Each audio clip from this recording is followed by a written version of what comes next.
you wake up in the middle of the night with wrist pain or finger pain or maybe tingling and burning in your fingers, or maybe by the end of your workday, you feel like your grip strength has gotten weak, or you just need to shake your hand out to get some of those symptoms to go away?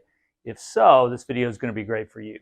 I'm Dr. Putney from Wellington Family Chiropractic, and today I'm going to talk about carpal tunnel and give you 2 easy things you can do at your desk or where you work that can help mitigate some of those symptoms and improve the health of the nerves that run out into your fingers. So typically, our patients that have carpal tunnel will begin to have symptoms in these 3 fingers.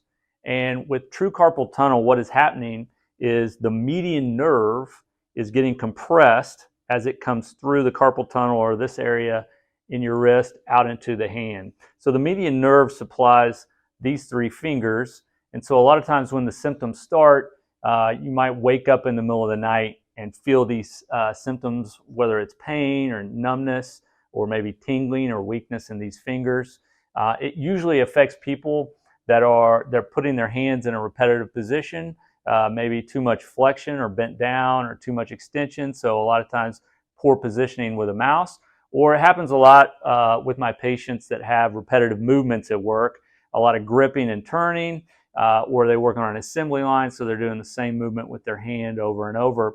And what happens is over time we get some inflammation and some compression of the median nerve as it's flowing or going through the wrist into the hand and the fingers.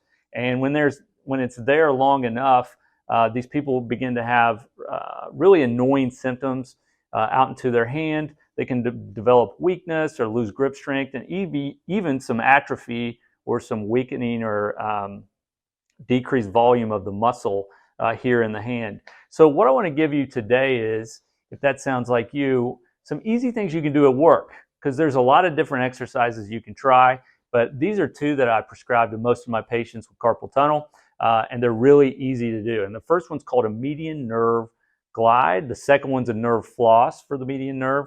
And the reason why we want to do these is because they found when most people that have true carpal tunnel, the median nerve is not moving well through all the tissues into the finger. So a glide and floss is a good strategy to just move that nerve through the tissue to loosen up any of those adhesions or work on any of that compression as it's coming through. So the first one's called a median nerve glide.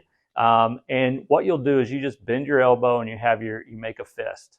And then you're going to flex your wrist straight down, bring it right back up, point the fingers forward, extend the wrist or bring the fingers straight up, spread the thumb out, turn the hand over, and then use your opposite hand to pull the thumb away from your palm. So again, you start here, you go down, back, fingers forward, up, thumb out, over, and then you're pulling that thumb away from the palm. So that's going to help glide that through the carpal tunnel. The second one is a full upper extremity movement or arm movement. So what you're going to do is you're going to tilt your head away from the hand that's bothering you and bring that hand to your chest.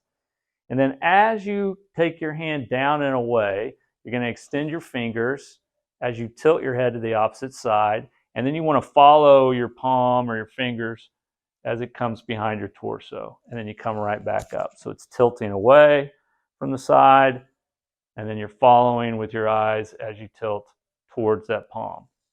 Now, in terms of the glides, you're going to do 1 set of 20 of the glides twice a day. And with the median nerve floss, you're going to do 3 sets of 10 twice a day. So 3 sets of 10 twice a day with the floss, 2 sets of 20 with the glide. Now, the floss, what I usually have my patients do is they'll do it in the morning and the evening, because some people don't have the time to do 3 sets of 10. With the glide, I found that most people can knock out 20 of those relatively quickly, and no matter if they're on an assembly line or they're at a desk, they can do that glide throughout the day without interrupting their activities too much. And if you can get that median nerve flowing through that area, a lot of times your symptoms will improve. Now, we typically in our office couple this with different therapies for the wrist. So we'll do manual therapy or muscle work here. We'll provide some stretches. But today, for the sake of this video, I just wanted to show you the 2 nerve glides or 2 nerve mobility exercises that we typically give to our patients. If you're somebody that suffers from carpal tunnel, you can feel free to reach out to us. We get really good results with these type of conditions. 309-1996 or at wellchiropractic.com. But if you're beginning to have some of those symptoms that come on at night, usually on the front end, and then they're starting to affect you at work, just getting that median nerve moving can help mitigate, again, some of those symptoms from building up and help with the health of the median nerve as it's running through your wrist, and hopefully will help prevent some of those symptoms from progressing and carpal tunnel getting worse. So there you have it. A couple quick, easy things you can do at work. One's a glide, one's a floss. You can do them no matter whether you're at home or at work, and they can help you out a lot. Hope this helps, and I'll talk to you soon.